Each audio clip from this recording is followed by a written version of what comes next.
Good afternoon, everyone. Welcome back to my channel, Blanc Conceptions.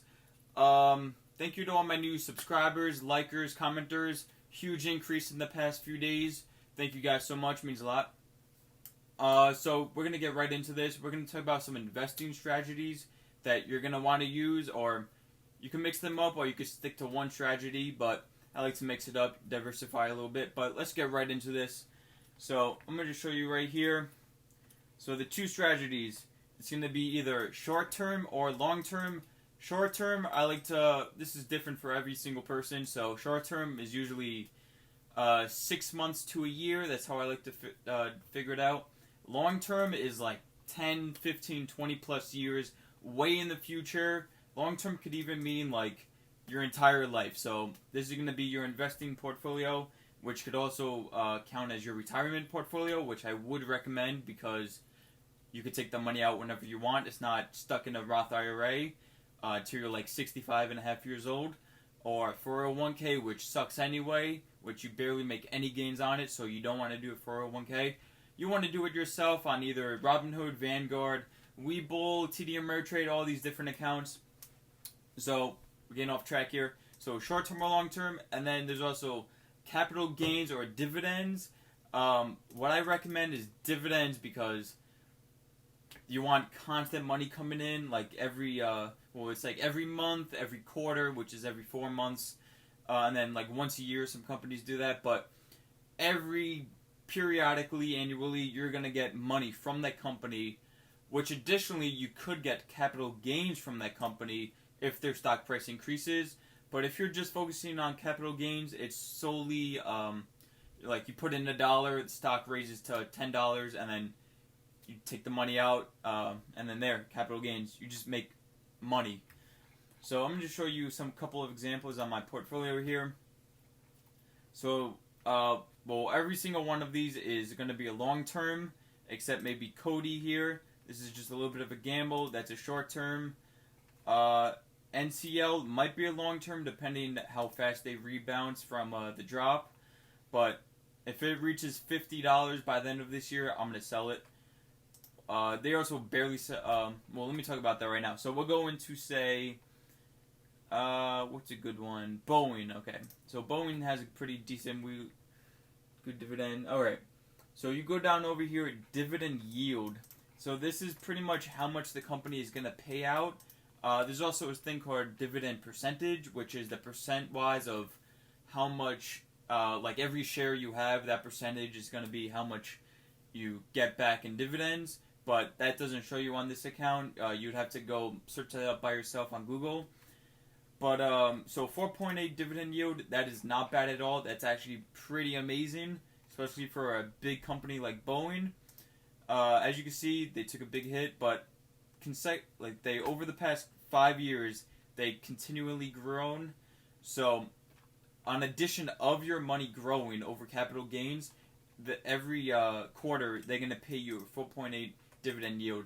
So that's really good, and over your entire life, that's going to be compound interest, and you're going to want to, it's called dividend reinvesting. So all the money you get from your dividend, it just rebuys more shares. So say, for example, today you got a dividend. Instead of buying it at $161, you'll probably get dividend maybe $2 or $3, which doesn't seem like a lot.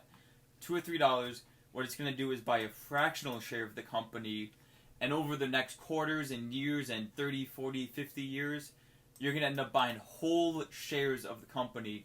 So it's kind of like a compound interest. The more dividends you get, the more shares you could buy, which results in more dividends, which results in more shares, which is more money, and over and over and over again until you make millions of dollars.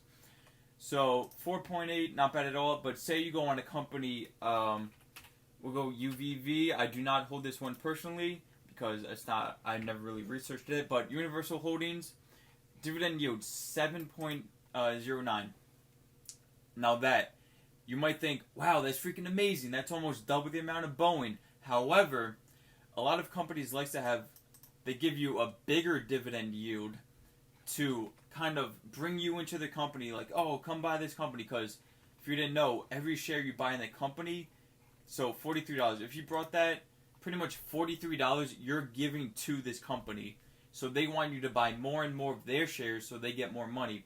However, if they have the price for dividend yield super high, it could be a little risky, because if you check here over 5 years, so this isn't too bad. It kind of stays average, about $50. But there are some companies where it could be all the way up here, and over 5 years it just tanks all the way down. So it might look good on dividends, but if you're looking at the perspective of capital gains, which you also have to consider with dividends, you're just going to lose all your money. So you don't want to do that. So let's go to Coca-Cola. Coca-Cola is one of the big names in dividends.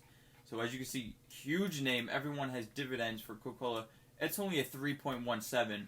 So you might think, not that well, but as you can see, over the past 5 years, it grew a lot. Or not a lot, but over a decent amount, where you're going to make a good amount of money back off your dividends. And also capital gains. So yeah, and all these companies, I recommend you want to do long-term and dividends, because that's going to bring you the most results. It might take, it's not going to be like fast, like in 5 years you're going to be a millionaire. It's going to take your entire life almost, depending on how much capital you have, or depending on how the stocks do. Yeah, so let's just go to one more example. This is my favorite dividend company, Realty Income. As you see, dividend yield 4.2.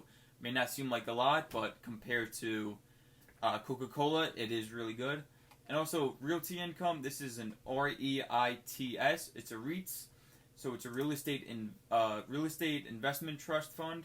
So what it is, it's a company that invests in real estate, and then over 5 years, pretty well. It does really good. But you can make like $15 a month off dividends off this company, which is what I make. So 15 months over 12 months, I don't know if you can math, it's like $200 almost. So you make a lot of money, and that's just with a little bit of capital. If you have a couple hundreds of $1,000s, you're making a lot more money off dividends off this company.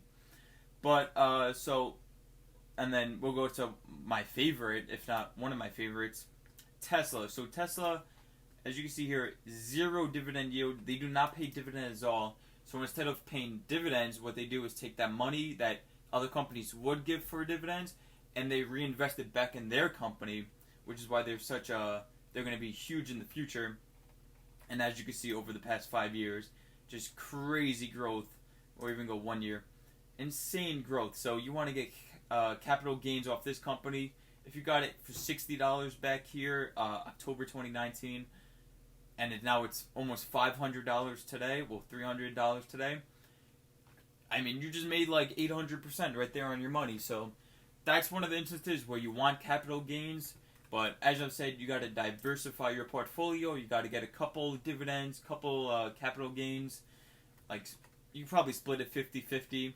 I probably have, at the moment, I have most of them capital gains, but I have just 3 or 4 dividends that I'm going to keep buying and reinvesting my money in. That's going to make me a lot of money in the future. So like Coca-Cola, that's not on this public account. I have it under a private account. I do have a couple of shares of those, and over the next 20-30 years, it's going to bring me a lot of money, because Coca-Cola is not going anywhere. Yeah, sorry about that. My camera just cut out. I hope this isn't a long video. But I'm not sure where to cut off at, but I'll just re-say all that. So, you want to get good dividends that have a decent amount of capital growth, that also consecutively pay you off dividends over the past, I think this cut it off, but Realty Income. So over the past 25 years, it consecutively increased their dividend payout yield. So it probably started out like $2, or like not $2, like 2, and then increased to 3, and then 4. And over 25 years, and probably the next 25, 50 years, it's going to keep doing that. So you're going to get the gain of capital gains, the benefits of capital gains, and the benefits of dividend payouts, and the benefits of increasing the dividend payouts. So that just means in the future, you're going to be a millionaire if you get this company. But don't take my word for it. You want to do your own research. God forbid I'm wrong, even though I'm not. God forbid it just crashes and then you just lost all your money. I don't want you guys to come in to blame me, because I'm not an investment advisor. So don't take my word for it. Do your own research before you buy any money, even a single dollar. Before you invest a single dollar, you want to study the company, heads down, up, down, left, right. You want to know everything about this company because you want to know what's going on in the industry and what they're doing. So yeah, just a quick little video for you guys. So investment strategies. This is what you want to figure out before you buy these companies. So do you want to hold it for short term, or long term? I recommend long term. Or do you want to buy it for capital gains or dividends? I recommend dividends. You can also do both. But yeah, that's pretty much the video for you guys. Leave a comment what else you want me to make. I want to hear what you guys have to say. I mean, you're the ones learning all of this. I already know all of it. So you guys tell me what you want to learn. I'll make the videos, and bada bing, bada boom. We grow together. We both become millionaires. And then we have yacht parties together. So thank you guys so much. All my new subscribers, likers, commenters. Thank you guys so much. It means so much to have you guys on board with me. So yeah, there we go. Happy Tuesday. Oh, let me just show you guys this real quick before I leave. Now, as you can see, the market's crashed so much today. I'm down 8%. This is now the time to buy. So I was telling a couple people earlier today, they just got a couple of shares of Tesla. I was telling them, we'll go to Tesla right now. So over the 3 months, as you can see, or even 1 month, it completely crashed so much. So what you want to do is, instead of buying it all the way at the top here, you want to buy it as it goes down. So as you're going down, you're buying more and more shares. Keep buying and keep buying, because you never know. Like the coronavirus over here, see, it crashed so much. And if you brought it all the way on the way down, you would have made so much money. So what I recommend is buy it as it goes down. As it's going down, you want to buy these shares. And then once it hits bottom and starts going green again, buy as much as you can. Buy thousands, hundreds of $1,000s of this, depending on how much money you have. But so a little bit of piece of advice for you guys. Buy it on the dip, not on the way up. Buy it as it goes down. So there you guys go. Like, comment, subscribe. You know what to do. Thank you guys so much. I'll see you tomorrow.